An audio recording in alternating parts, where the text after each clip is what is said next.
জানো খাটটা আমি নিয়েছি ফ্লিপকার্ট থেকে। ঘরের খাট তো ছিলই না, পাচ্ছিলামই তো আমার ঘরে। খাটটা সেটা আমাকে এতদিন এসি এসি চিল্লে কান থেকে রক্ত বের করে দিচ্ছিল, এবার খাট খাট চিল্লে কান থেকে রক্ত বের করে দিচ্ছে।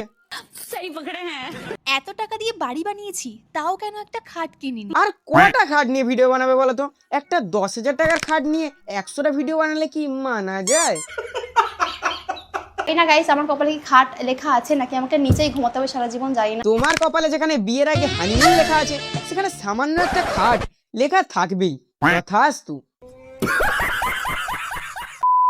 আর সত্যি এই দামে এত সুন্দর খাট আমি এক্সপেক্ট করিনি। প্রথম কিন্তু সবকিছুই ভালো লাগে, যেমন তোমার পিন্টুকে লাগতো। আর এদিকে না আজকেও সকাল সকাল হৃদয় এসেছিল, কিন্তু ওর পা কেটে গেছিল, তাই ও বেশিক্ষণ থাকেনি, কিছুক্ষণ থেকেই বাড়ি চলে গেছিল। সে এই ভয় পালিয়ে গেল, কারণ সে জানে যদি সে থাকে তুমি তাকে এই ব্যথা পায় ও কুত্তার মতো খাটাবে।